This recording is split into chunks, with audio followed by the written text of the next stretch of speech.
I just think back over my lifetime and I think about just all of the things that I've seen throughout our society that have been eroding liberty and freedom here in our country. And it makes me very, very nervous, especially for the future, my daughter and other people. Maybe one day I might have grandkids. Oh, hey guys.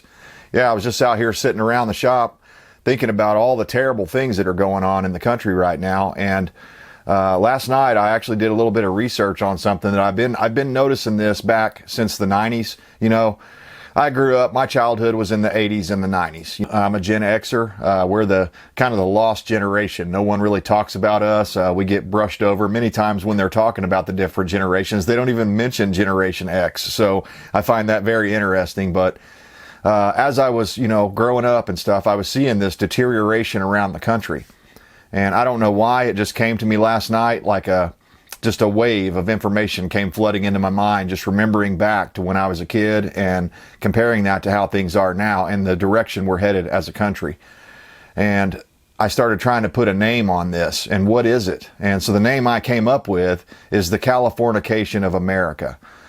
Because I remember as a youth, we would see these trends start out in California, and then, depending on where you were in the country, months to years later, those trends would eventually be right there in your state. No matter how small your town was or anything like that, that Californication would eventually bleed into the rest of the country. And yeah, I'm blaming it all on California because it's easy to say, right? But it's New York also, and Chicago, and just other Detroit, other places, Miami, other big cities, Dallas, Texas, other cities around the nation that have led the way, led the charge, and been on the forefront of these trends. And oftentimes these trends are very detrimental to the rest of our society. So I wanted to talk about 10 different examples of the Californication of America. So let's get into this, and let me know down in the comments what you guys think about this. Do you think I'm totally off my rocker and I'm missing something here, or what? Just let me know what you think down in the comments, and if you disagree with me, that's fine. Come in there and let me know, but be cordial about it, and we can probably go back and forth, and maybe we'll have actually a constructive conversation. Who knows? Might actually solve some problems one of these days, but that's how we have to do it. We have to be able to talk to the other side. So number one thing that I've noticed is the power grid. When I was growing up, never, ever once did I hear about any type of rolling brownout or blackout or any of that sort of stuff. The power grid was reliable. And this is way back in the 80s and 90s and such, right? So we had a reliable power grid back then. Even when we had like ice storms and things like that, the grid wouldn't be down for very long. Well, I'm sure many of you remember last winter, what did they call it? Dark winter or something like that is what Biden called it. Last year, people died. They lost their lives in Texas, the Lone Star State. You would think out of all the other states in the nation, Texas would have their, because they're such a big state, they would have their stuff together as far as being able to provide power for the people that need it there in the state, but they weren't able to, and people froze to death over that deal. So now we've got rolling blackouts all around the country, and all it takes is the weather to be a little too hot or a little too cold for this to happen. This is an example, a great example of the Californication of America, because if you remember, 5-10 years ago, we've been hearing about this rolling brownouts and blackouts and using less power, all this stuff, all these restrictions originated from California. So next up, crime wave. And we're talking record-breaking crime wave that no one is reporting on. And I get it. It would be depressing if I sat here and listed off all of these different crimes that I'm seeing. Violent crimes, skyrocketing violent crimes. We're not just talking about petty theft and, stealing a candy bar from a store. That stuff's all up as well. And I remember, this wasn't so long ago, but I remember when, I don't know, it was probably in the last 5 years to a decade maybe, we started seeing these youth going around the nation and doing these things called flash mobs, and they would, get on Twitter or Facebook or wherever they were doing their, social media communication, and they would get on there and they would, organize a flash mob, and they'd go into a certain store after school or whatever, and they would just overwhelm the store clerk or the owners of the store, and they would, 20, 30 kids come in all at once and start stealing stuff. Well, you can't catch them all. And oftentimes that led into violent things happening to the store owners and things like that. So that's just one example. I told you guys in a couple of videos ago about the 72, 73-year-old man that basically these gang kids, there were like 3 or 4 of them, and they just came up out of nowhere and decided they were going to beat this guy to death. And that's what they did. They picked up a traffic cone and beat this guy to death. I mean, I don't know what that guy's backstory was, but, he could have very well been someone that, went and fought for your rights, for your liberties. He could have been a soldier, a veteran, right? He could have been, in Vietnam or something. We don't know. Maybe he wasn't. Maybe he was, one of the hippies that was spitting on the soldiers as they came back from Vietnam. When that was so stupid. The soldiers had nothing to do with that. But anyways, I digress. We've got a nationwide crime wave happening. Thefts are up. Rape is up. All violent crimes are through the roof. And no one reports on this. Now, I guarantee you, if someone like Trump or DeSantis or anyone else was in power right now that the media didn't like, they'd be reporting and blaming all of this crime wave on the sitting president of that time. But since it's Biden and he's feeble and the media is in cahoots with him, they say nothing. Number 3, open borders. Before Biden even took office, he sent out all kinds of, kites or whatever you want to call them, messages. They weren't direct messages, but he made signals that told the people that were wanting to come in illegally into our country and not follow the proper immigration laws or the process. They were just going to come right up and sneak across the southern border. He rolled out the red carpet for them. I'm not going to go too far into depth on that. You can go do your own research. Time and time again, when Biden could have said certain words that would have slowed the influx of all these new people, instead of that, he's opened the doors, kicking the doors wide open. And I'm reminded of something that the Democrats came up with, several years ago now. It was a chant, and it rhymes, so it was no borders, no walls, no USA at all. And when they said that, they weren't kidding. We thought they didn't mean it. We thought they didn't mean they wanted to burn the whole system down. But this is exactly what they mean. They want to burn the entire system down. And, before you come down there and start calling me a racist or anything like that because I don't support open borders, let me tell you what I do support. I support human life. And I find it atrocious, the numbers of people that are being allowed to come over unchecked, and they're being run by coyotes and drug lords and different things like that, and left in the back of semis, like 46, I think it might have been up to 52 people died in the back of that semi just a couple of weeks ago. And that's just the tip of the iceberg. There have been so many deaths that are unreported. I would say with all of the millions of people coming over, I wouldn't be a bit surprised if several thousand people haven't been killed already along the southern border just trying to get in here. And I do feel sorry for them. I get it. They're trying to escape a third world country to come into here. But the problem is the reason they're using these immigrants the way they are is because they're trying to turn the United States from a first world country into a third world country. And that's exactly what we're seeing. That's why we're seeing these. That's a big part of the reason we're seeing a lot more crime, a lot more rapes, a lot more drugs, fentanyl. I heard about the biggest fentanyl bust in U.S. history the other day. And if you don't know, fentanyl is being used to enhance meth and cocaine. I don't know if they use it in cocaine, but they use it in heroin and meth. And that's what George Floyd was on when he got his life ended because he decided to resist arrest. So next up, number 4. And again, keep in mind, when I talk about open borders and Californication, you remember for decades now, before we get into 4, let me back up for just a second because I didn't say this clearly. California has been allowing people to come in unchecked for decades. So that's what I'm saying. I'm comparing this to our national policy now. So let's get into number 4. This is a big one, gun control. California has been one of the most strict places, if not the most strict place in the entire nation. If you're pro Second Amendment, if you love liberty and believe the Second Amendment says what it says and means what it says and all that stuff, it's not open to any interpretation or anything like that, shall not be infringed. If you believe that, California is not a place that's going to be very friendly to you. You can't have what they call high capacity magazines, which are nothing more than standard capacity magazines for most firearms these days. So And I doubt very seriously you could own an AR-15 or anything like that out there. Of course, the gangbangers have no problem getting the AR-15.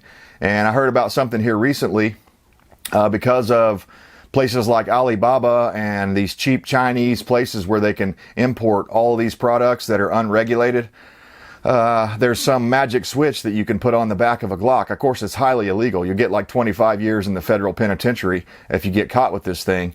Maybe not 25, but you'll get time in the federal pen if you get caught with this thing, right?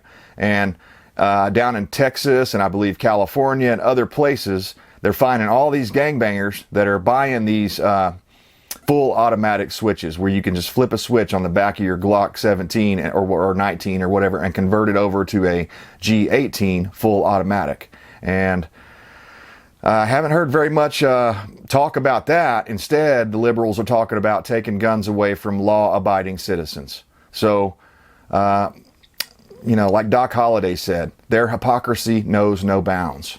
So, next up here, because I could spend tons of time on that, but it's just unconstitutional gun control. That's basically it. They haven't followed the Constitution for a long time, and their gun control policies in California prove that without a shadow of a doubt. And the rest of the nation has picked up on a lot of these trends. One of my commenters came in here recently and was telling me that I believe it was Washington State was getting ready to outlaw the 25 round mags for the Ruger 1022. And I'm not so sure. They may have outlawed the Ruger 1022 altogether.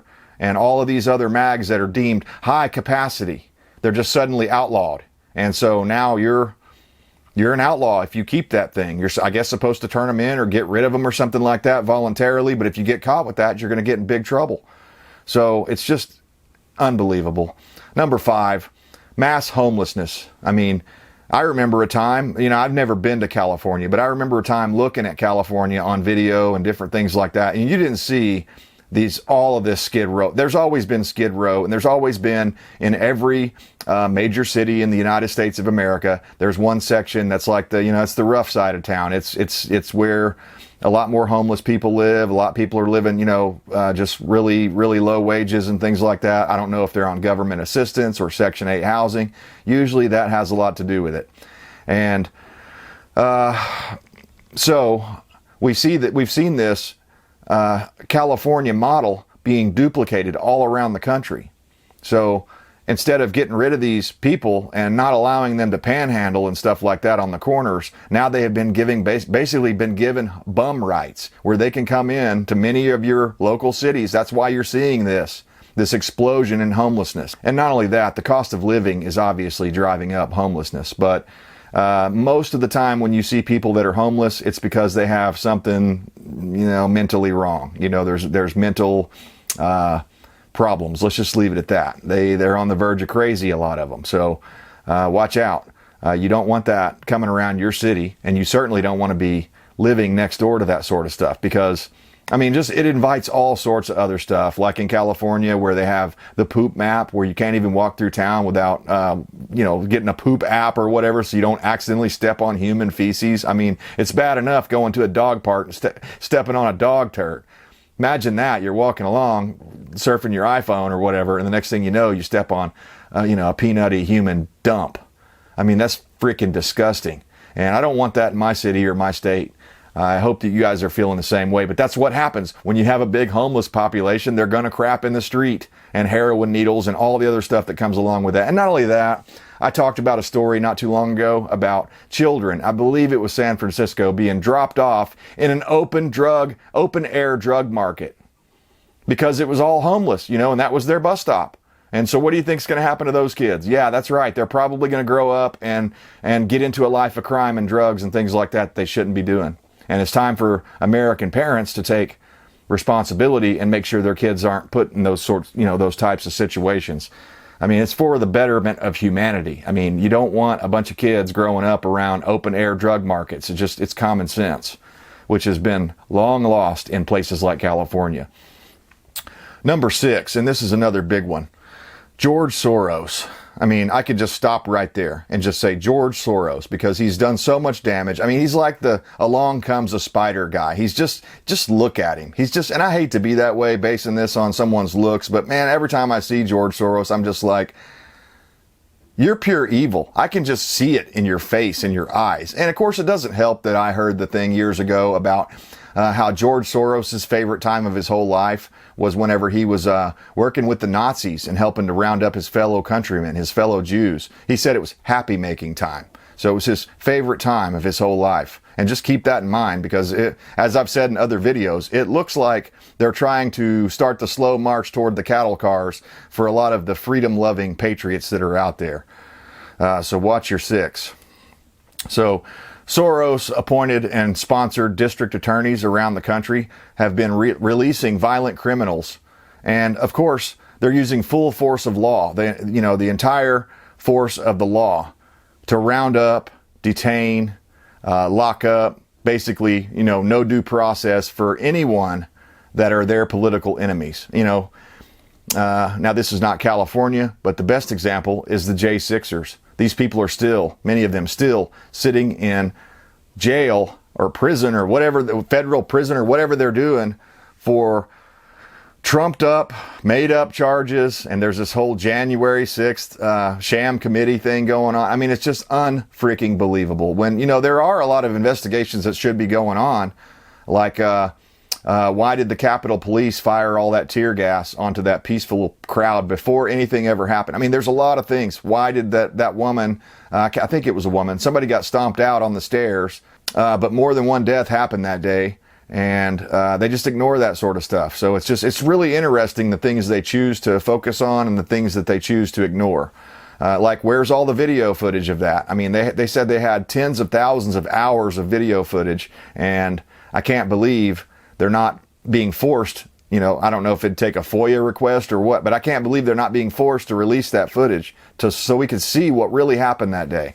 Because, like I was telling my wife earlier, okay, I get it. Some people did go in by force, but there was a certain point where you see the police or the Capitol Police or whoever they are waving people in. At that point, you've been invited in. You're no longer breaking the law. And I don't know where that line is, but that's part of the thing that should be investigated. But when you've got people that are pro George Soros in there in power, running our Justice Department, this is what's going to happen.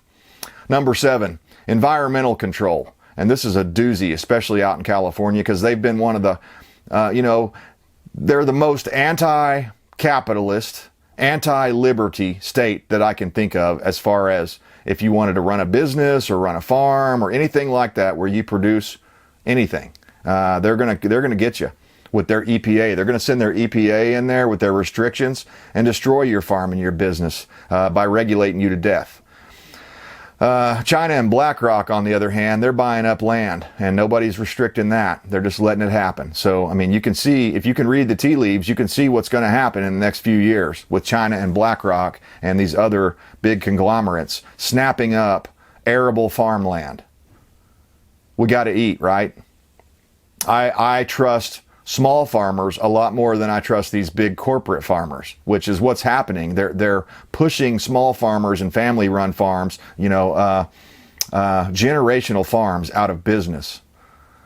And they're giving that business, if nothing else, by default, because the big corporations have the big lawyers and things like that, so they can get around a lot of this stuff where the small guy can't. So they're putting farmers out of business on the regular out in California, and it's going to get worse and worse and worse, especially with this drought on top of that. And I didn't even mention the drought, but there have been many different things that the Californian government could have done over the years to increase their water storage when the rain is coming, because we all know how it is. If you've watched enough TV over the past, couple of decades or whatever, it's ebbs and flows with the rain out there in California. When it rains, it pours, and oftentimes after a big dry spell, you'll hear about all these mudslides and things like that. Well, when that water's coming down like that, wouldn't it be a good idea to put that in a lake somewhere?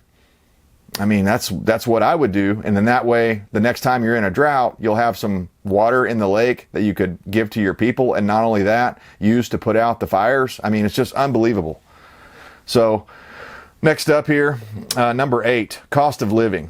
And of course, we've seen this trend over the years in not only California, but New York City, especially places like that. I think they said the other day, the average price for rent in New York City, for a small place, keep in mind, is $5,000 per month. Can you imagine paying $5,000 a month to live in a little place that's smaller than this shop building that I'm in right now? I mean, just unfreaking believable. You'd hear your neighbors every breath and whatever they're doing, you know, when they're beating their wife or, you know, whatever.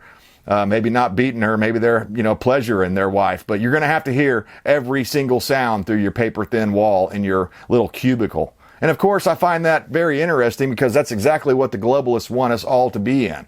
That's the model. They want us to be in these skyscrapers where we all have like a little cube of space and we own nothing and we'll be happy. Well, no thank you. No thank you, Klaus Schwab. You can keep that crap. So cost of living is just unbelievable. Real estate prices are extremely high. And rates for rent are extremely high, and that's also in California. You'll get a really tiny place, and it probably costs you $4 or $5 grand a month. Just unbelievable. For an apartment or something. I mean, unfreaking believable. Hyperinflation on essential items like food and fuel. So California for years have been putting these extra taxes on their fuel and requiring these extra chemicals and different things. Oh, it's all for the, you know, for the safety of the environment, for the, you know, for the sake of the environment and stuff like that, right? That's what they say. But it's really about control. Number 9, gangland. I remember this one very clearly. At one time, there were no gangs in every major city around the country. It was only in like California, New York, and Chicago, places like that. And they started breaking up those gangs and sending those people out into remote sections all around the country, like Texas and Arkansas and Oklahoma and, you know, whatever, Colorado, all over the country, right? And I guess they probably did it for good intentions. You know, they were trying to get those gang leaders broken up and get them out of their own area. What they did was they just split these gangs off, and all they did was form new chapters in the new cities and recruit new people. So all it did was spread like a plague all throughout our country. So yeah, I remember that firsthand. There was a time, you know, not too long ago, like back in the 90s, when gangs weren't prevalent in every city in the United States of America, but now they are. Again, it's proving my point that these trends oftentimes start out in these big liberal cesspool cities. Let's just call it what it is, shitholes now. Now, it didn't used to be that way, but it is now. It's a complete shithole. New York City, you couldn't pay me $5 grand a month to live there. I would hate it. I would hate it. Of course, I'm a guy that likes to be outdoors and stuff like that. I don't like to be around skyscrapers and all these other people. And I just read an article quickly on the way before I made this video here. The smell is so bad that the headline of the article was like the rotten apple. And I don't know what it is, if it's the sewer or if it's just smelling everyone else's farts all around the city. I don't know. But I wouldn't want to live around that many people. For one, if anything ever happens, it'd be really bad to be in a big population like that.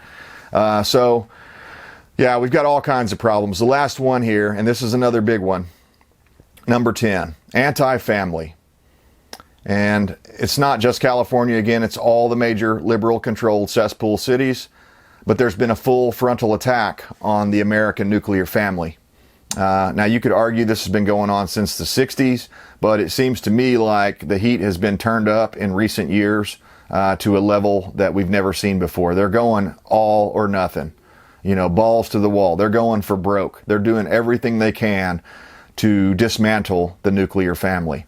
And I'll give you some examples of that. CRT, or critical race theory. That's being taught in schools. Again, it's a division in the history that you and I learned versus the history they're trying to force down people's throat today. And it's just not good. It's not going to help the family situation when the father or the mother is trying to tell the child about the history that they learned and versus the history that they see in the schools today. And so that's going to create arguments and other problems and divisions in families. Gender confusion.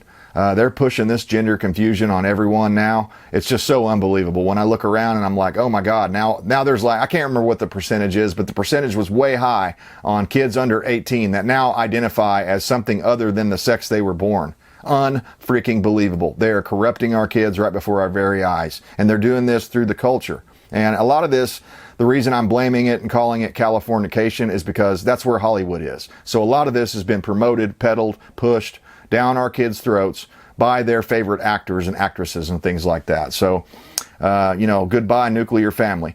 Gender confusion, drag queen story time. I mean, I can't imagine going back in time 5 or 10 years and telling myself, oh yeah, by the way, in your little state, in your little library, they're going to be having the thing called drag queen story time, where people are coming in and setting up these little, book reading sessions where they're reading books about transsexuals and things like that, essentially indoctrinating your children at a public library, which tax dollars pay for that. So I wouldn't have believed it. If you'd have told me 10 years ago, I'd have said, get out of here, man. That'll never happen.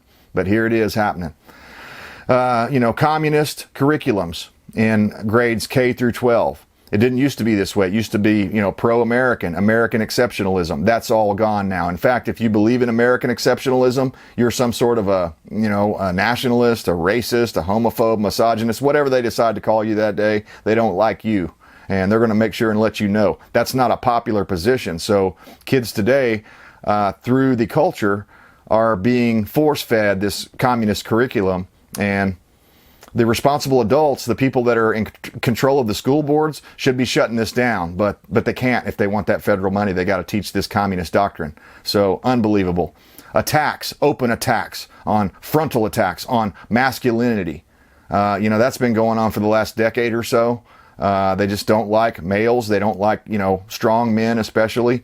They certainly don't like the patriarchy or any idea of that. It's all bad. And therefore, they don't like anything about Christianity. And we'll get into that a little bit more in a second.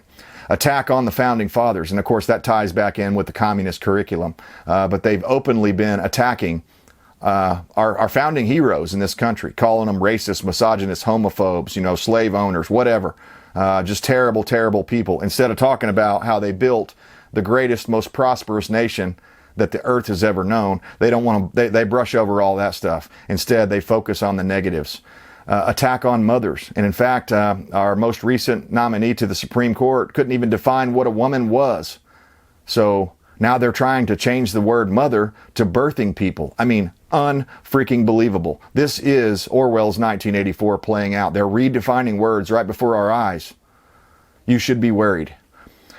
Of course, their pro-abortion attack on babies. That's pretty obvious. That's been going on in California, and even now, the governor of California is saying they will pay for the travel of people to come in from anti-abortion states to come to California because they want to kill and slaughter as many babies for Moloch as they can out there. Just unfreaking believable. Aggressive anti-Christian stance. And that's been permeating throughout our entire culture, but I would argue that a lot of that came from California, and again, Hollywood, the elites and things like that our children look up to, whether we like it or not. And, just general anti-freedom, anti-liberty crap that goes on out in California. I don't know. I mean, I get it that there's a lot of people that have family and stuff that live out there and they don't want to leave their family and things, but I could not live in California. I don't care if it's in the northern part where it's real remote and wooded and stuff still. I'd still have to get out of there because based on what I'm seeing, the Californication of America is taking place right now. And everything that I've seen over the past couple of decades of my observations from California, we don't want no part of that stuff. It's evil. It's pure evil.